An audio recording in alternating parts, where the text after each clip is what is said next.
রামায়ণ দ্বিতীয় সর্গ বিশ্রবার উৎপত্তি মহাতেজা কুম্ভজনী অগস্ত্য মহাত্মা রামচন্দ্রের বাক্য শ্রবণ করিয়া কহিলেন, রাজন, যেই রূপে ইন্দ্রজিতের অসীম তেজ ও বলবৃদ্ধি হইয়াছিল এবং সে যেই রূপে সর্বশত্রুর অবদ্ধ ও শত্রু বিনাশে সমর্থ হইয়াছিল, আমি আনুপূর্বিক উল্লেখ করিতেছি, শোভন কর।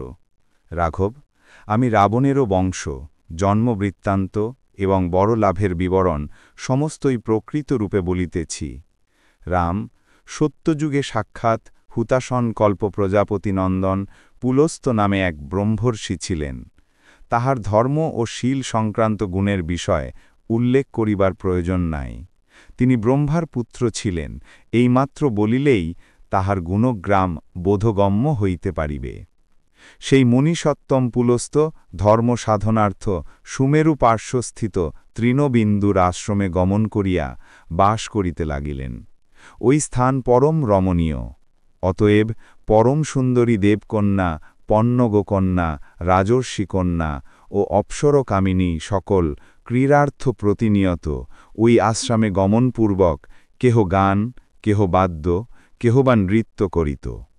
সুতরাং ব্রহ্মর্ষি পুলস্ত্যের তপস্যা ও বেদাধ্যয়নের বিঘ্ন হইতে লাগিল।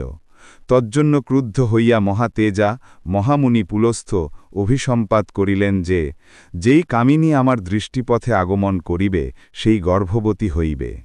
রাম, মহর্ষির এই বাক্য শ্রবণ করিয়া কন্যাকগণ সকলেই প্রস্থান করিলেন। ব্রহ্মসাপ ভয়ে আর কেহই সে স্থানে অবস্থিতি করিলেন না। কিন্তু রাজর্ষি তৃণবিন্দুর দুহিতা তৎকালে ওই সাপ শ্রবণ করেন নাই।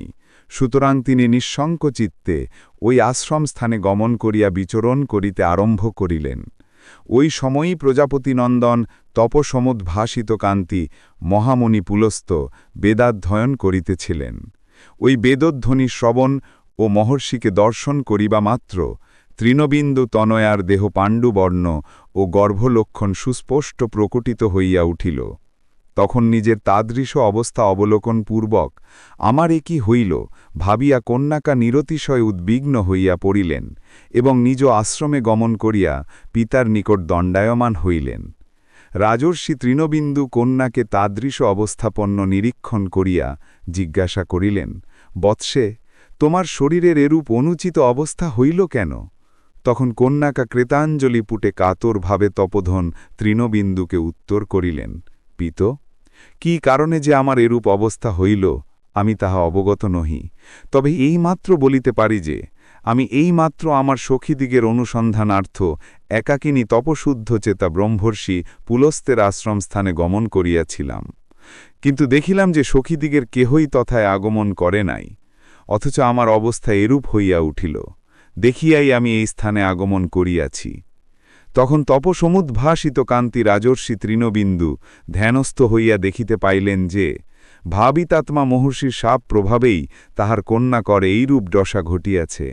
অতএব তিনি তনয়া সমবিবাহারে পুলস্ত্যের নিকট গমন করিয়া কহিলেন, ভগবন, আমার এই দুহিতা আপনকার নিজেরই ন্যায় গুণগ্রামে বিভূষিতা।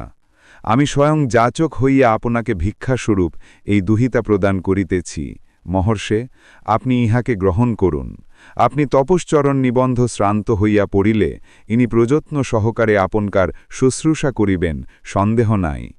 ধর্মাত্মা মহর্ষি তৃণবিন্দু এইরূপ কহিলে পুলস্থ কথাস্থ বলিয়া কন্যা প্রতিগ্রহ করিলেন।